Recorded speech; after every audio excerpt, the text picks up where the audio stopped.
असं नाचत तेथे असे देव. भगवान त्या कीर्तनला रोज असायचे. पण एके दिवशी प्रकार असा घडला, संध्याकाळी भोजन झालं आणि थोडी विश्रांती करावी म्हणून भगवंताने काढले. काय? हा, फक्त अंगावर होता देवाच्या. काय? फक्त अंगावर होता. काय? पितांबर होता. भगवान विश्रांती करू लागले आणि तोपर्यंत वाळवंटात कीर्तन सुरू झालं. आता ते नामदेवरायचं कीर्तन आहे. मी अगोदरच सांगितलं कीर्तनकार कोण. बरं, चाल प्रमाण म्हणण्याकरता अधिकारीत ना ज्ञानोबराय, कबीर महाराज, सावता महाराज हे कीर्तनाच्या साथीला.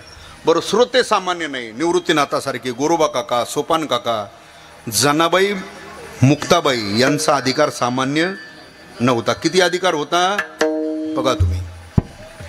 ज्यांची पडलेली कामं देव करत होता, जनाबाई मुक्ताबाईचा काय, ज्यांचं मागं पुढं राहून भगवान रक्षण करत होता हा त्यांचा अधिकार, ज्यांच्या मुखातून वचनं बाहेर पडली त्याची गाथा तयार झाली हा त्यांचा अधिकार. याच्यापेक्षा सांगतो, खाली बसून कीर्तनात एका योगी पुरुषाला, एका नैष्ठिक ब्रह्मचार्याला, एका ज्ञानी पुरुषाला खालून प्रमाण म्हणण्याची आज्ञा करावी एवढा माझ्या जनाबाईचा होता. काय अधिकार होता. पण कीर्तन नाही केलं जनाबाईने कधी. हे लक्षात आहे.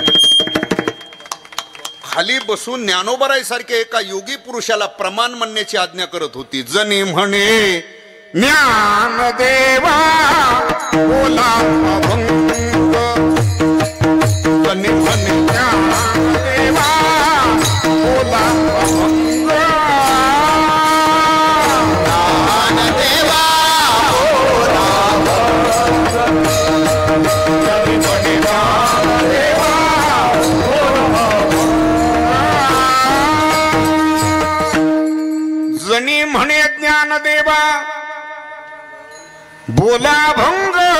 ऐका, जनाबाईची आज्ञा प्रमाण मानली कुणी? ज्ञानोबरायनी. आणि मग म्हणायला सुरुवात केली. आता ज्ञानोबरायनी म्हणायला सुरुवात केल्यावर काही ताला स्वराची अडचण असेल का? नाही. अभंग बोलता रंग कीर्तनी भरला,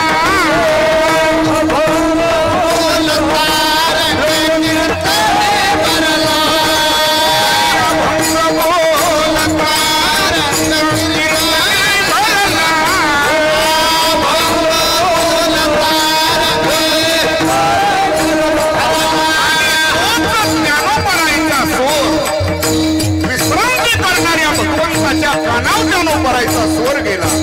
भगवान जागे झाले आणि धावत पळत वाळवंटामध्ये भगवान आले. टाळही शिल्लक नव्हता. विना टाळाचेच विनय करायच्या बाजूला जाऊन भगवान उभे राहिले आणि कीर्तन रंगात आल्याबरोबर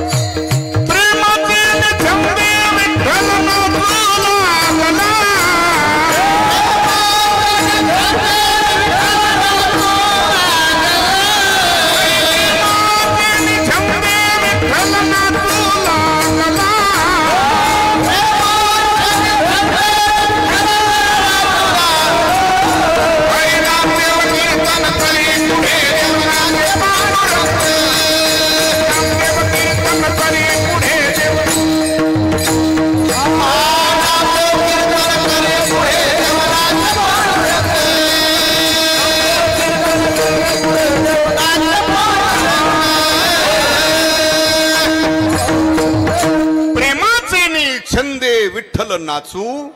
भगवान त्या कीर्तनात नाचू लागले. ऐका, एवढे नाचले भगवान की मी देव आहे, मी कोण आहे हे सुद्धा भगवान विसरून गेले. आणि कीर्तन त्यालाच म्हणतात जिथं देव देवपणा विसरतो आणि भक्त भक्तपणा विसरतो. देवा नाठवे देवपण, भक्ता नाठवे, त्याला कीर्तन म्हणायचं. भगवान त्या कीर्तनात मी देव आहे हे विसरून गेले. विसरुनी देवपणा उभा पंढरीचा, मी देव आहे हेही भगवान विसरले. आणि त्या कीर्तनात भगवान काय करू लागले? एवढे नाचले भगवान. नाचता नाचता देवाचा कळला पितांबर, नाचता नाचता देवाचा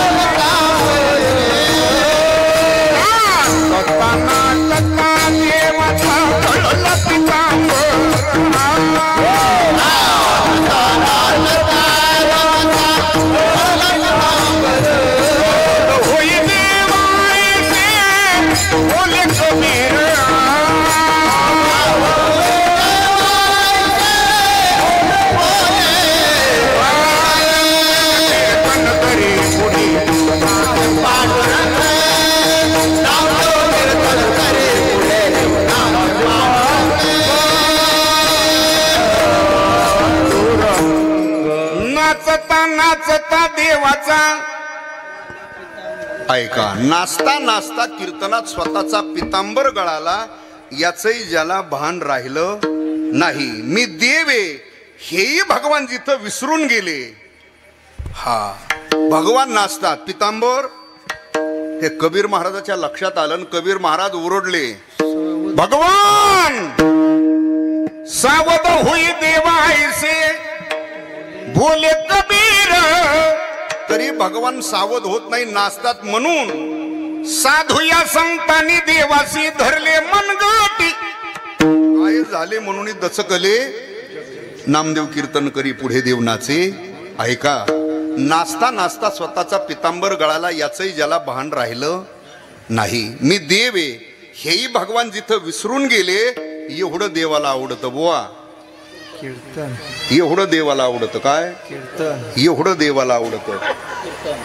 एवढं देवाला आवडतं. काय आवडतं देवाला. मग देवाला जे आवडतं ते दिलं पाहिजे का आपल्याला आवडतं ते. माणसं आपल्या आवडीचं देवाला देतात का देवाच्या आवडीचं. देव कोणताही असू द्या बांधावरचा असू द्या नदीच्या कडाचा वड्याच्या कडाचा शिवावरचा सडकाच्या कडाचा कुठलाही असू द्या आवडतं का त्याला.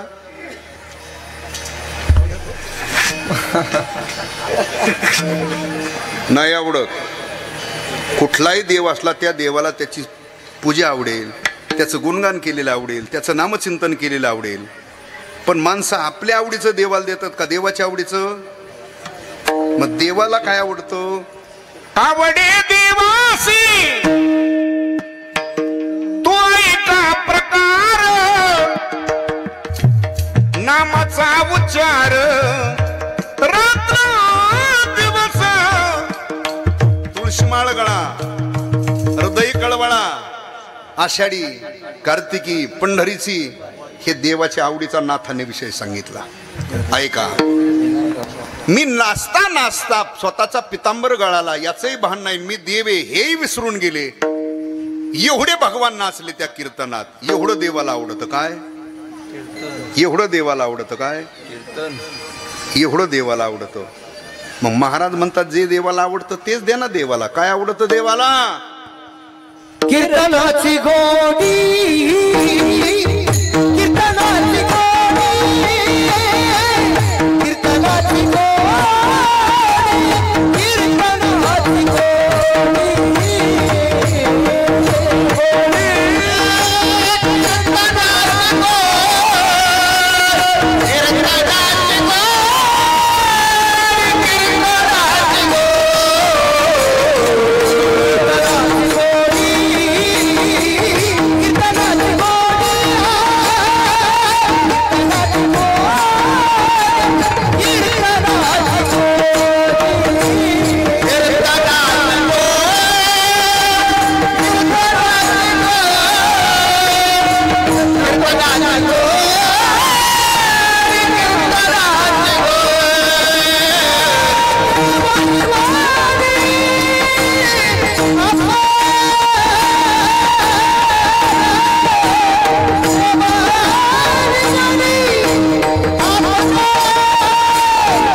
देवाला. म्हणून तुकोबाराय म्हणतात कीर्तनाची गोडी देव निवडी. आपण महाराज म्हणतात जे देवाला आवडतं ते तुम्ही देवाला देत असताना पण तुकोबाराय म्हणतात काय कोणी भारे अधिकारी कोणी भारे अधिकारी कोणी भारे अधिकारी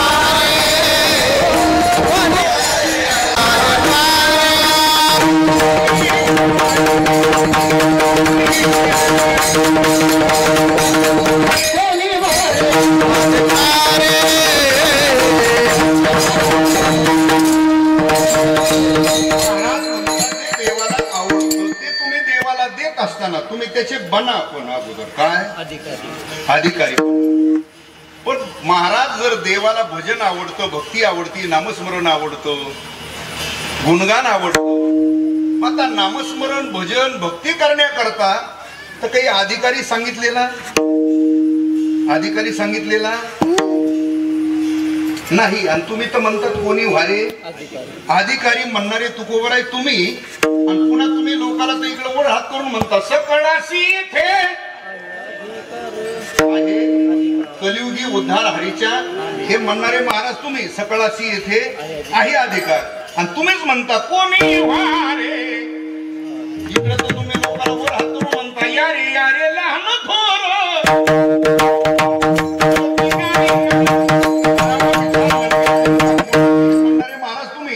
तुम्ही सांगता कोणी व्हारे.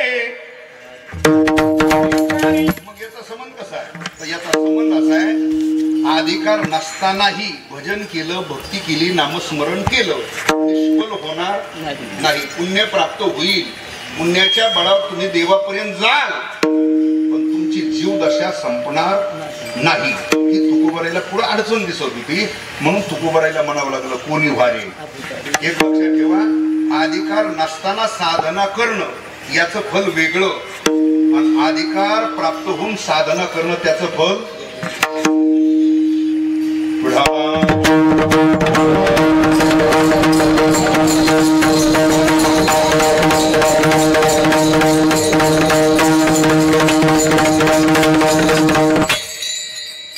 अधिकार नसताना साधना करणं वेगळं, अधिकार प्राप्त होऊन साधना करणं त्याचं फल वेगळं. इन लक्षात, अधिकार नसताना साधना करणं फल वेगळं आणि अधिकार प्राप्त होऊन साधना करणं फल नाही. लक्षात आलं तर सोपं सांगतो एकदम तुमच्या व्यवहारात. एकाच गावामध्ये दोघं बहीण भाऊ राहतात, म्हणजे गावातच दिलेली, बोलत राहा पटापटा, वेळ कमी. कोण? बहीण. श्रीमंत पार्टी आहे. बहिणीच्या घरी 200 एकर लावलेला आहे. ऊस म्हणा कापूस नका म्हणून. हा, तशी भावाची पार्टी एकदम मजबूत, श्रीमंत पार्टी, 100-200 एकर ऊस त्याचा आहे, एकदम गडगंज पार्ट्या दोघे. त्या बहिणीचा मुलगा कॉलेजला जायचा. कुठं? जवळ कुठं असेल ते, फुलंब्रीला म्हणा, आपलं जवळ ते. हा, जायचा. कशावर जायचा तो? कोणत्या गाडीवर?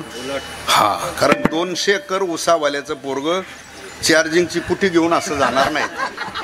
हा, बुलेट गाडी जायचा, ठॉय ठॉय ठॉय ठॉय ठॉय ठॉय ठॉय. आता ज्या रस्त्याने तो जायचा त्याच रस्त्यावर मामाचा बंगला होता. तिथून मामाची मुलगी सुद्धा जायची.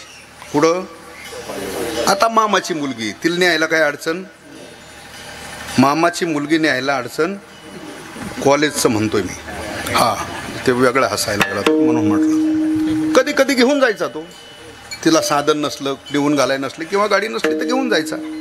कधी कधी एखाद्या दिवशी तो घाई गडबडीत चालला आणि त्याच्या जर लक्षात नाही राहिलं तर ती मागून हाक, शरद येऊ दे, थांब. तो थांबवायचा, गाडी घेऊन जायचा. मामाची मुलगी, काय अडचण नाही. पण एके दिवशी असा प्रकार झाला की जी तासाची वेळ आहे ती घरीच त्याला झाली, घरच्या कामात. एवढं ते घाईने निघालं, गाडीला जशी किक मारली, ठॉय ठॉय ठॉय ठॉय ठॉय करून त्या आयुष्यात चाललेलं ते. आता ही रस्त्यात थांबलेलीच होती. कोण?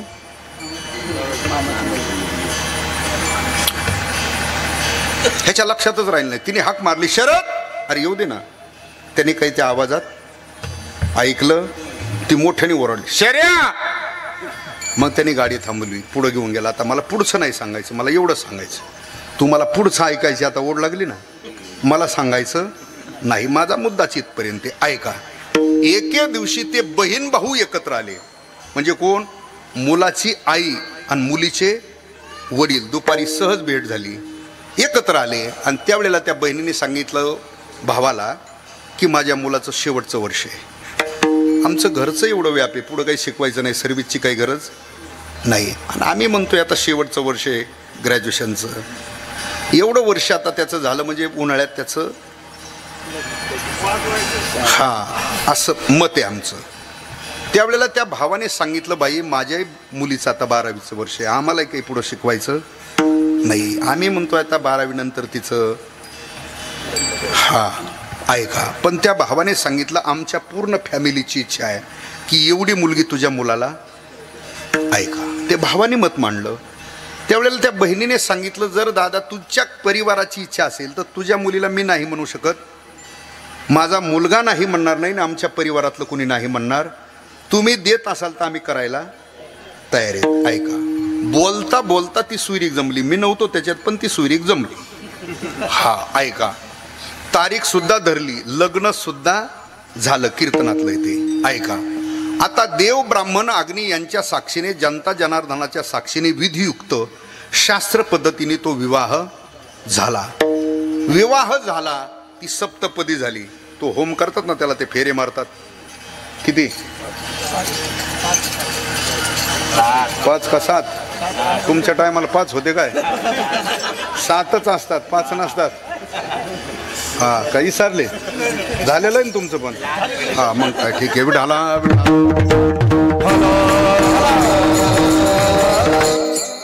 अर्थात त्या सकनगुडीला धरून फेरे मारतात ना असं. हा तेव्हा बरं वाटतं आहे ना असं. आता सगळेच कुथत येत, पण आता इलाज काय आहे, आता कशी तरी कड घातल्याशिवाय आता मार्ग नाही. आता चिरकर नाही तर भिरकर. चला ऐका, आपल्या हिंदू संस्कृतीप्रमाणे ज्या वेळेला सप्तपदी होते त्याच वेळेला खरा विधी पूर्ण झाला. बरं आपल्या हिंदू संस्कृतीप्रमाणे विवाह झाला, ती सप्तपदी झाली.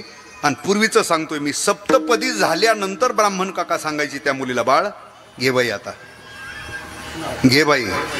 आणि पूर्वीची संस्कृती तीच आहे. जुन्या आमच्या माता भगिनींना माहिती आहे, नाव कधी घेतात? सप्तपदी झाल्याच्या.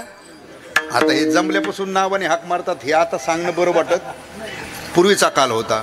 आता पूर्वीचा काल आहे, ती घेत नव्हती ना लवकर मुलगी पूर्वीच्या कालामध्ये. कुणीतरी तिचा प्रोत्साहन करणे, अगं घे बाई आता घ्यावाच. हा मग तिने काय एखादा पाठ केलेला उखाणा असन ते ध्यानात ठेवलेला, मग ते घेऊन नाव घेत असते ना. आदलं घर मधलं घर, मधल्या घरात होती देवळ, त्याच्यात होती बशी, त्याच्यात होता कप, त्याच्यात होता चहा, त्याच्यात पडली मासी. काय तिला 9 वस्तूर लांबाट करायचं तेवढं करी ती, बरोबर. ऐका आज सगळ्यांचं लक्ष पुढं लागलेलं असतं. आता काय म्हणते बाया, आता काय पुढं म्हणते बाया, आपल्यात काहीच नसतं. आपल्यात पाटील नाही तर राव असतं का दुसरं असतं. आपल्यात विशेषण किती डिगवर लावले पाटीलवर तरी शेवटी काय, शरद राव नाही तर शरद पाटील, की बस आपल्यात एवढं 2च लावतात, राव नाही तर पाटील. म्हणलं की पाटील फुगले. ऐका देव ब्राह्मण अग्नी यांच्या साक्षीने, जनता जनार्दनाच्या साक्षीने विधियुक्त शास्त्र पद्धतीने विवाह झाला. म्हणजे त्या मुलीने प्राणीग्रहण केलं आणि विधियुक्त लग्न झाल्यानंतर अधिकार प्राप्त होऊन तिने त्याचं घेतलं. काय घेतलं? त्याच क्षणी ती अर्ध्या प्रपंचाची टप्पूस मालकीन झाली. ऐका पुढं त्या घराण्याच्या चालीरीती रूढी परंपराप्रमाणे राहिली. मुलं बाळ झाली, मुलं मोठे झाले, त्यांचे लग्न झाले, घरात सुना आल्या. आता ती कोण झाली? पाटलीन झाली का नाही? आता जर आपण पाटलाला विचारलं, हो पाटील तुमच्या घरी ती अमकी अमकी वस्तू इथं आपल्याला लागत होती सप्त्यात 8 दिवस, पाटील वरच हात करतोय, बाबा आपल्याकडे काहीच नाही, ती पाटलीन जाणं. तुम्ही मी आता येण्यावरच आहे. आता सप्त्याला बरेच पाटलं येण्यावरच येत आता सध्या विलाज. ऐका अधिकार प्राप्त होऊन तिने घेतलंय त्याचं काय नाव. प्रपंचाची कोण झाली? ती मालकीन. आलं लक्षात? ऐका याच्या उलट ऐका, लग्न झालं नाही, काही अर्थार्थी संबंध नाही, शेऱ्या शेऱ्या करीत कवर त्याच्या मागं फिरली, तो बापान ठेवलं का ग मालकीन? येतं लक्षात? अधिकार नसताना नाव घेणं वेगळं, अधिकार प्राप्त होऊन नाव घेणं तेच तुम्हाला इथं सांगायचंय. अधिकार नसताना तुम्ही भजन केलं, भक्ती केली, नामस्मरण केलं, पुण्य प्राप्त होईल. कदाचित त्या पुण्याच्या बळावर तुम्ही देवापर्यंत जाऊ शकता. तुमची जीवदशा संपत ही माझ्या तुकोबराईला अडचण दिसत होती म्हणून तुकोबराईला वाक्य रचना करावी लागली. कोणी व्हारे मग त्यासी हरी देईल बर. महाराज अधिकारी बना म्हणजे नेमकं काय करा? महाराज म्हणतात उद्धारा करता जे काही प्रतिबंध आहेत ते 6 दोष आहेत. किती दोष आहेत? कोणते कोणते? काम, क्रोध, मद, मत्सर, दंभ आणि अहंकार. महाराज म्हणतात हे 6 जोपर्यंत आत आहेत तोपर्यंत तुम्ही किती परमार्थ करा, पदव्या मिळवा नाही तर पदव्या लावून घ्या, काही होत नाही. लोक मानतील तुम्हाला, लोक वाहवा करतील, लोक डोक्यावर घेऊन नाचतील, ही सगळी व्यवस्था होईल पण स्वतःचं काहीच होणार नाही. कुठपर्यंत? हे 6 आत आहेत तोपर्यंत. महाराज म्हटले हे 6 पहिले काय करा, घालवा.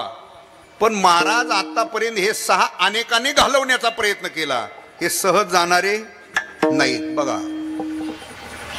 काम आहे पहिला कोण आहे, आणि हे मी म्हणणारे ज्ञानी ज्ञानी म्हणून घेणाऱ्याला चितपट केलंय कोणी, कामाने. रोज आपण पाहतो, वर्तमानपत्रात पाहतो, मोबाईलला पाहतो, मी म्हणणारे, ज्ञानी ज्ञानी म्हणून घेणारे, स्वतःला वैराग्य मूर्ती म्हणणारे, विद्वत रत्न, वाणीभूषण गेले ना हो कामाच्या तडाख्यात, चव गेली.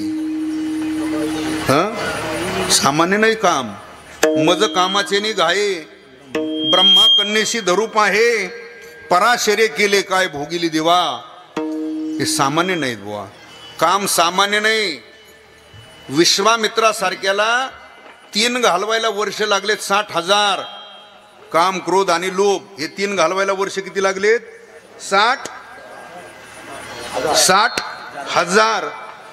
60,000 वर्ष लागले किती घालवायला, 3. तसले आपल्याला घालवायचे किती, 6. किती वर्षात, आता 100 तर काही म्हणता येणार नाही. आता जुने माणसं येते ते ठीक आहे, 70, 80, 90, 100 गाठली. आता आपलं काही ते माप नाही. मग आपल्याला 60-70 वर्षात, 80 वर्षात घालवायचे किती, आणि त्यांना 3 घालवायला वर्ष लागले 60. बघा लागतोय का कुठं त्यांची MIDC, कुठं आपली पानाची टपरी, कुठं त्यांचं 60,000, कुठं आपलं खाली 60-70, आणि त्याच्यात घालवायचे किती, 6. ऐका पहिला काम आहे, पहिला कोण आहे, सामान्य नाही व सृष्टीच्या कर्त्याला चितपट केलंय. पराशर ऋषी म्हणजे हबप नाही, त्यांना चितपट केलं. किंवा नाथ महाराजांनी ठळक 10 जणांची यादी काढली. किती जणांची, 10 जणांची. कामाने कोणाकोणाला झटका दिला ते किती जणांची यादी काढली, 10. त्याच्यात आपला उल्लेख नाही. रामायणाचार्य, भागवताचार्य, विनोदाचार्य, वाणीभूषण, महंत, महामंडलेश्वर, मठाधिपती, गडकरी, फडकरी कोणाचाच उल्लेख नाथाने केला नाही. नाथ महाराजांनी विचार केला, हे पदव्या लावून घेतलेले गडी कामाच्या तडाक्यात नाश्त्यावरी वाद जाते, काय नाव गोतून यांचे नाव घेऊन पान गोतवायची, म्हणून ठळक यादी काढली. किती, नाथांचा एक भारुडे, त्याच्यात ती यादी दिली. यडका, त्याच्यात ती यादी दिली. बघा कोणाकोणाचं नाव आहे. धडक मारली शंकरा, तिथून सुरुवात आहे. बघा आपण कुठं शिकेत अजून हरिपाठ पाठ. धडक मारली शंकरा, केला ब्रह्मयाचा मातेरा, इंद्रचंद्र से दरारा लाविला जेने तो केवळ 95. किती झाले, 5. कोणते कोणते,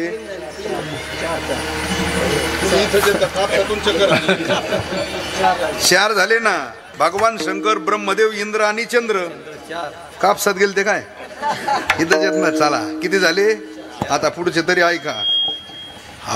धडक मारली नारदा, केला रावणाचा चेंदा, दुर्योधना मारली गदा, घेतला प्राण तो केवळ. जे योग्य आहे ते मायबाप संतांचं आहे, गुरुजनांचं आहे.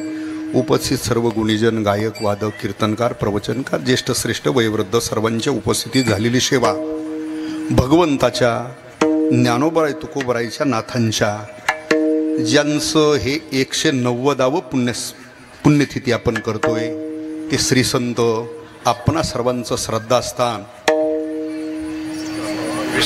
विश्राम बाबांच्या चरणी ही सेवा समर्पित करून सेवेला आपण याच ठिकाणी पूर्ण विराम देतोय. 9 वाजून 10-15 मिनिटं झाले.